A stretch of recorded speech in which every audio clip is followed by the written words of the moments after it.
If you're a fan of MSC Cruises or are still curious as to what they're all about, then stick around as I talk to MSC Cruises and Representative Thomas Muldoon. We talked about when their new schedule will come out, future home ports, the renovations at Ocean Cay, the Yacht Club, and their new ship, World America. Thanks again, Tom, for joining us. I appreciate it. Thank you for having me, Angela. We appreciate it. Okay, so right off the bat, I'm going to ask you a question that a lot of people are asking me. When are we expanding the schedule beyond October of 2025? Yeah, that's been a popular question these last few weeks. I checked with our revenue department a couple of days ago, and it's going to open up pretty much any time now. They didn't give me a specific date as to when it's going to open up, but I think it will probably open up by the 29th of this month. Oh, very good, very soon. Next week. Yeah, we have rates right now out through October of 25 on our Caribbean ships, and I think by the end of this month we should have rates out through at least halfway through 26. Oh, that's awesome. That's great to hear. I know myself, I'm looking forward to seeing what World America will bring in early 26 for myself. So my market is, I'm mostly in the tri-state area. Okay. And I even have a Facebook group that focuses on cruises sailing out of New York. And in Brooklyn Terminal, we do have the MSC Meraviglia, which I had the pleasure of sailing last year and also touring it. And it's a beautiful, beautiful ship. Has such great amenities, great pricing. It's close to home. But here's my question. Will we be getting a new ship, a different ship? As of right now, we don't have any plans to change out the Meraviglia for a different ship. But that doesn't mean that when the schedule comes out for past October of 25, that there's not a new ship listed there. Well, fingers crossed, I hope, because like I said, as much as I love the Meraviglia, it's always nice to sail on different ships and check out the different amenities in all of them. And in most of our ports, we've done that. We've had a ship there for a few years, and then we change it out for a different one because, not only do people like to, do different itineraries, but the ship itself is kind of a destination unto itself. So I would be very happy if we change the ship out for something a little bit different up there, just to give you guys something new up in the Northeast. MSC recently talked about expanding out of Port Canaveral with a second ship and onto Galveston next year. So I had to ask Tom about maybe home porting further west in the U.S. Well, we do. I mean, everybody has to have a goal, and a company should have a goal. And our goal is to be the #1 cruise line in North America. And that is a very huge, lofty goal to have. But we're making strides towards it. I mean, we were sailing just part-time in the U.S. up until 2015. Then we started sailing year-round out of Miami. A few years ago, we started year-round out of Port Canaveral. Last year, we started year-round out of New York. And then, of course, next year, we go into Galveston in November of 2025. So we're taking the Seascape out of Miami and putting her in Galveston. So the company does plan to expand to the West Coast. When those plans are exactly, we haven't really heard yet. Pre-pandemic, we had plans to be out in Alaska in 2023, and of course that all got delayed. So you will be seeing some new announcements in the near future about our plans to expand to the West Coast, but they're just not public yet. Now, one of the main features that stand out with MSC Cruises is their yacht club. So I had to ask Tom what it's all about and why it's such a great value. As you know, MSC is really a contemporary cruise line, but we do have this product on board most of our ships called the Yacht Club, and it's really a ship within a ship concept. It's really an elevated experience on the ship that we have, like on a contemporary ship. So you'll have butler service. We offer concierge service. The suites themselves are a little more well appointed than the other cabins on the ship, with the memory foam mattresses and the marble bathrooms and more space. And of course, if you're in the Yacht Club, you have your own private fine dining restaurant and your own lounge and your own area up on top of the ship, deck space with cabanas and chairs and a pool and a buffet, all those just for the Yacht Club guests. And even when you go to our private island, Ocean Cay, you've got a separate area just for the Yacht Club guests. So it offers our guests some exclusivity that they can find on a contemporary ship that they may not be able to find with any other cruise line. And really, I think one of the best things about it is the value. You can sail in Yacht Club on a 7-night sailing for right around $3,000 a person. And when you look at that compared with some of our competitors and what they're charging just for balcony cabins and just for regular suites without all the amenities that we offer in the Yacht Club becomes a huge value for your client. MSC is really a family, multi-generational ships and cruise line. Well, that's exactly right. And we do have, we're very well known in Europe as a family cruise line. And the ships that are over here in the U.S. have we have 5 different age groups for the kids. We have activities for them all day long and into the evening. And then, of course, you got the great water parks on top of the ship and the other things, and the F1 simulators and the game rooms and things like that the kids can use. So it's great for people who have kids, and it's great for people who don't, because we're taking care of everybody else's kids so they're not running underfoot where the adults are. And so, yeah, it's a great mix for us. At the time of this recording, Ocean Cay just finished up their renovations. So I asked Tom what we can expect the next time we go and visit Ocean Cay. Yeah, so Ocean Cay is our private island down in the Bahamas, and it's beautiful. A lot of the different cruise lines have their own private islands, and Ocean Cay MSC Marine Reserve is just amazing. We took this island and we developed it, and we had to clean it all up, and we did such a good job cleaning up this island and taking all the trash and junk off of it, that the Bahamas actually named it a marine reserve. So that's not just a name, it's actually a marine reserve, and you can't harvest anything in the 64 square miles around the island. And the island's been open since 2019. So we had the island closed this year from April 7th, and it actually opens back up today. And so in those 6 weeks, we added a full second buffet area for all of our guests. We realized the buffet wasn't large enough to service 4,000 guests on the island at one time. So we've built a second buffet. We had a lagoon area on the island that was made for families, but we really hadn't completed it yet. And that was also completed in the past 6 weeks. So we also expanded the crew quarters for the workers that actually live on the island part-time, the building of our research facility for our coral research project that's going on Ocean Cay.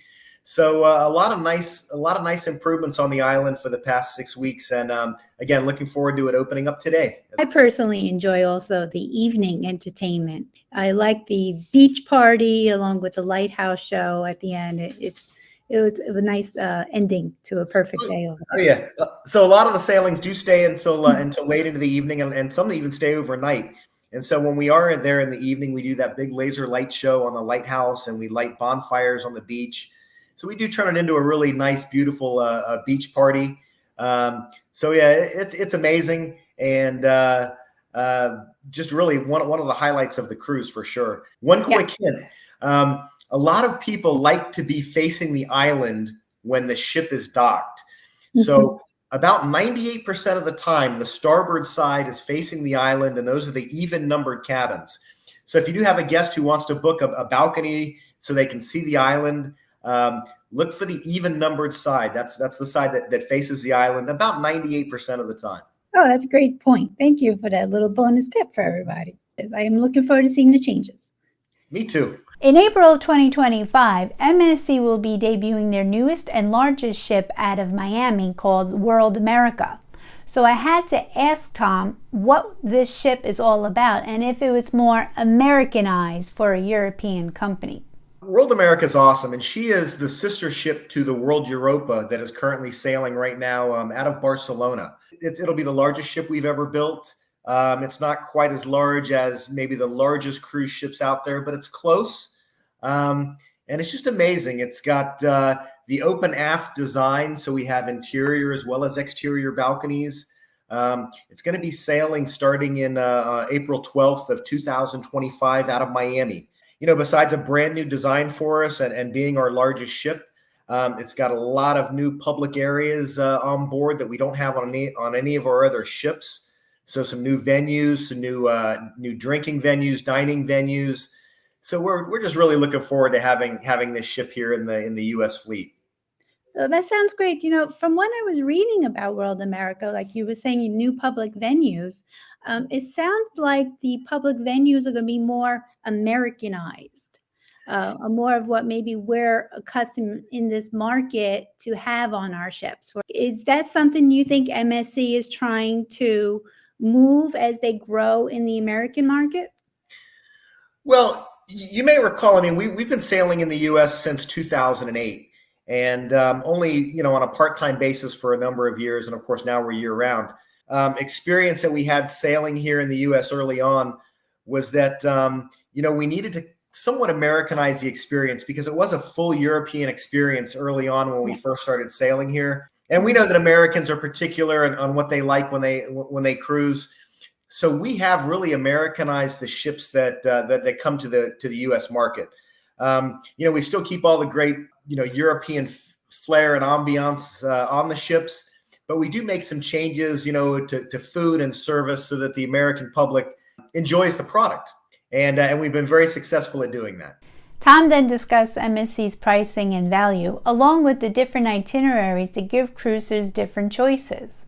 Yeah, one thing I always like to address is the fact that if you look at MSC's pricing, you're going to find that our pricing is one of the lowest prices out there, one of the lowest price points. And you might think that, the price is low, so the product is not going to be a great product. The fact of the matter is that MSC is the world's largest privately owned company, so we don't really answer to shareholders or stockholders. And like I said, our plan is to become the #1 cruise line in North America, and we're really not all that well known yet. So when you look at pricing, don't let the pricing reflect on the product. And one other thing that I always like to mention also is that we offer something really cool called Status Match. So if you have a client who's never sailed with us before, but they do cruise with other cruise lines, if you show us proof of their status in the repeat passenger program at that other cruise line, we'll match them up with a comparable status and give them all the perks that we offer that level, even though they've never cruised with us before. So it's a great way to get people to come over and check us out. They're going to get some perks for cruising with us if they've traveled, with other cruise lines in the past. And because we know that once we get them on an MSC ship, they're going to be a passenger for life and a guest for life. So just one of the other little perks that we offer guests to kind of incentivize to come over and try us out. That's true. And if I have one more moment here, we are the leading cruise line in Europe. And one really interesting thing that we do in Europe, especially in the Med, is we do something we call interporting. So if you were to look at a cruise that goes out of Barcelona and goes to maybe Marseille, Genoa, Rome, Sicily, and then back to Barcelona. With every other cruise line out there, you would board that ship in Barcelona and do a 7-night cruise. With MSC, you could board that ship on Saturday in Barcelona and do a 7-night sailing, or you could board it the following day in Marseille and do a 7-night round trip out of Marseille. So it gives your clients a lot of flexibility. Maybe they want to do a pre or post package in Rome, so they fly into Rome and start the cruise there. Maybe the airfare out of Genoa is less expensive, so they're price conscious and they want to fly they want to do the cruise out of Genoa, and so they can do 7-night round trip there. So it just gives your clients more options and more flexibility when you're booking a European sailing with MSC than you might find with our competitors. And what kind of questions do you have for Tom? Comment below so I can try to have them answered for you. Also, since you talking about that made me think of the way you structure your itineraries also, which is quite famous here, going back to back. So you'll do a back-to-back sailing when you're doing, let's say, round trip out of New York, but you're going to head right back out. Maybe it's doing a slightly different itinerary to come back to New York. And of course, it'll be more prevalent in the Miami or Port Canaveral areas. So people will have to book a back-to-back if they want to do the Eastern and then switch over to the Western Caribbean itineraries. But I noticed what MSC does is they already give you the itinerary. So instead of booking the 7-night, you could book a 14-night. And then that 14-night is already the back-to-back. So you are returning back to your home port, but then heading back out into the other direction of the sailing. Yeah, we do that. And one primary reason that we do that is we do have, sailing here out of the U.S., we do have a lot of European guests sail with us as well. And typically in Europe, they have, they don't normally take a 7-day vacation, but they'll take 14 or 21 days. So what we do is we bundle those cruises together so that you can just buy it as a instead of buying a 3 and a 4 or a 7-night and a 3-night cruise, you can just purchase it as a 10-night cruise. Or if it's a 7-night back-to-back or a 7-night Eastern and a Western that go back-to-back, you can book it as a 14-night sailing. It just makes it easier and more convenient when you're working with the booking. Thank you again. I appreciate your time. I hope you could join us in the future. Awesome. Thank you so much, Angela, for your time as well. If you enjoyed this video, then be sure to check out my video that will help you when you sail on Meraviglia. Happy cruising!